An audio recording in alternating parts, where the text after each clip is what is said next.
Welcome to Secret City, the show that uncovers the hidden history of the world's cities. In this programme, we take a look round the wonders of Iceland and its capital city, Reykjavik.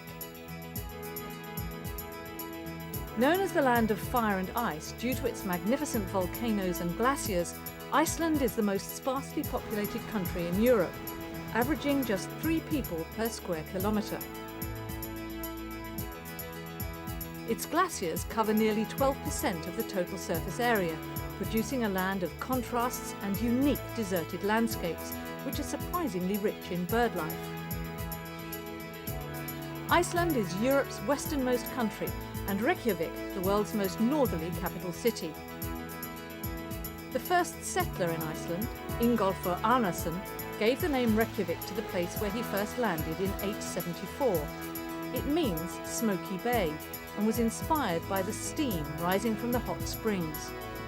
Today, the capital channels this geothermal energy for heating and is one of the cleanest cities in the Western world, with almost no pollution.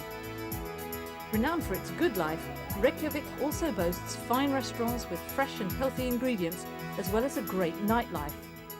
Today, though, we're going to take a look behind the more well-known aspects and discover the geothermic phenomena that provide spa delights like the Blue Lagoon, what Viking life was really like at the Hafnarfjordur Museum, and Leif Eriksson's contribution to the New World.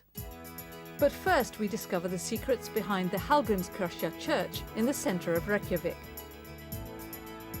Towering above the city is Hallgrímskirkja, Iceland's largest church. It was built after the Icelandic Parliament decided in the 1930s that a memorial church to Hallgrímur Pétursson, Iceland's most beloved hymn poet, should be erected. He lived in the 17th century, and he wrote 50 hymns, which is the story of our Lord's Passion. And it has been the most beloved Icelandic poetry. And many verses from those hymns have been children's prayers through centuries. So he is an outstanding person in Icelandic Christianity. And therefore Icelanders thought they should build a memorial church of him. Religion over the years has helped Icelanders rationalise the changing landscape of their island, constantly at the mercy of erupting volcanoes and freezing glaciers. We see it almost every year. He is still creating here in Iceland, yes. And I'm sure that the Icelandic people has in many ways survived because of their Christian faith. And there comes Hallgrímur Pétursson again, because his hymns, they were sung in the farms on the evenings, and when there were difficult times, his prayers lived on the lips of the population. The church here is of Lutheran denomination, imposed at the end of the 14th century when Iceland was under Danish rule. It's said that Irish monks, or papars, were the first people to settle here, treating the island very much as a hermitage before the Norwegians arrived in the late 9th century. Either way, Christianity came late to Iceland. I would say that Christianity came to Iceland with the settlers on the second half of the 9th century, because many of the settlers, they were Christians, although most of them believed in the old Nordic gods, Odin, Thor, and so on. And about 150 years after the settlement, it was decided democratically at Alþingi that the Icelanders should be Christians, so it was rather peaceful. Before that, we had missionaries from Norway and Germany. The imposing building was eventually completed in 1974, and the resulting ecclesiastical modernism was controversial in more ways than one. Of course it was, because it is very, very big, and at that time Reykjavik was not so big as it is today. But our parliament, Alþingi, decided that it should be built, and the government paid about 60% of the costs, and the congregation of the 40%. And the architecture was also controversial in a way. So it was controversial, yes it was. But they who were in lead of the congregation, they were determined it should be built, and so it was. In a way, it is a mixture, because inside it's a classical Gothic architecture, but outside, especially you can see it on this table, it reflects the basalt formations in Icelandic landscape. And you can see it in some of his other buildings, as the National Theatre and the University of Iceland.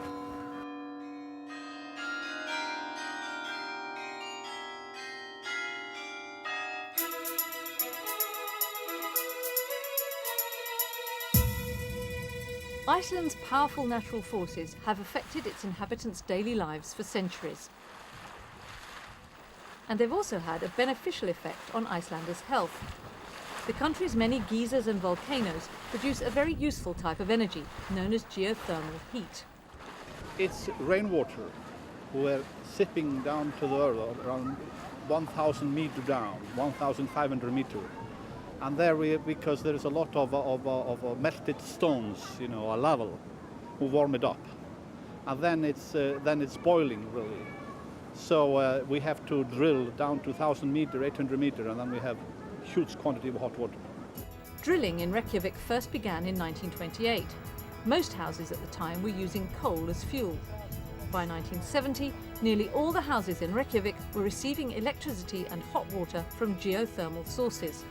This had a dramatic effect on pollution levels, clearing the air of grime and smoke and producing the bright blue skies of today.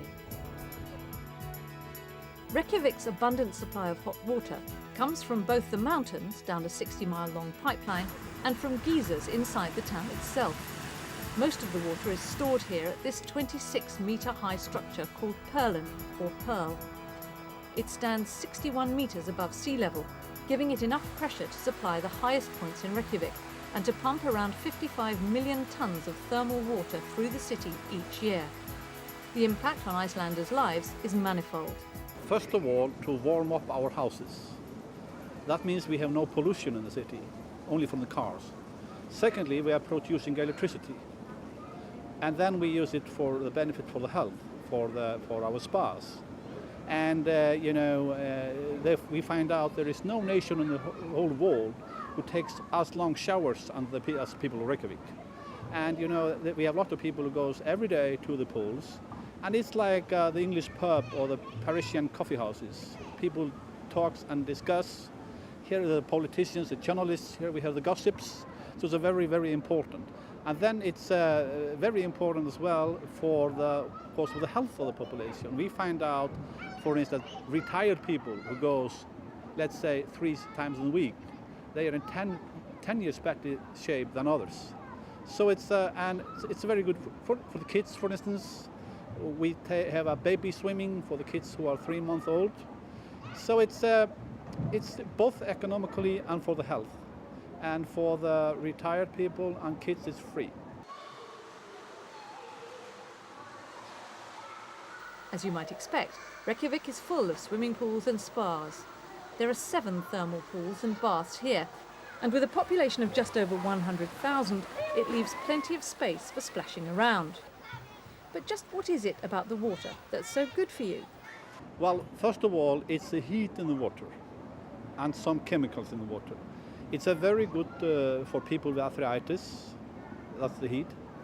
People with allergies and heart problems, and it's terrific for hangovers. You can smell the whiskey sometimes on Saturday mornings. Iceland has one of the longest life expectancies in Europe. And the spas are also an effective cure for that very modern affliction, stress. Yes, it's very good questions because all our spas are outdoor. And we were a little bit afraid about that because people aren't used to it in the States and Europe. And we find out through our German scientists, it goes like that. You go to the hot pots and you were there for around 50 minutes and then you cool you down. And then you got to the one number 2 and you're then for 10 minutes and you cool you down. And then the third for 5 minutes you cool you down and then you swim as slow as possible. And they found it reduced the stress. So if you do that, if you're very stressed and do it for 3 or 4 days, you're a new person.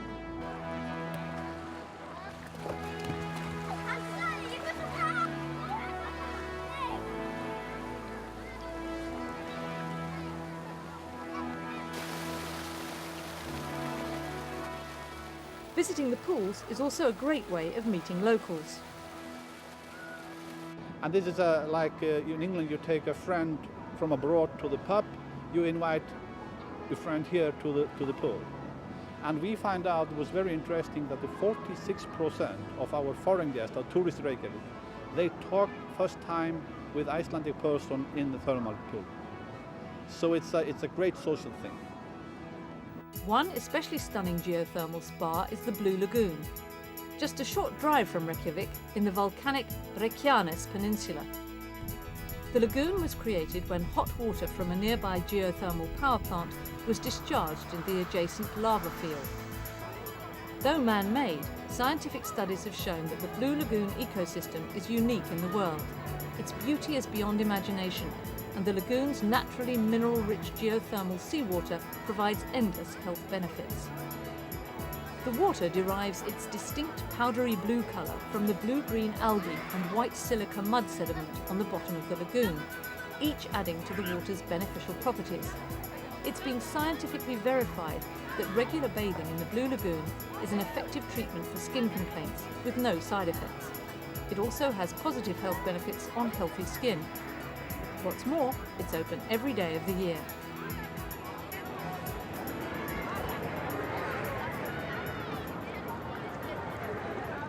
That's the end of part 1. Join us in part 2 for more Icelandic delights.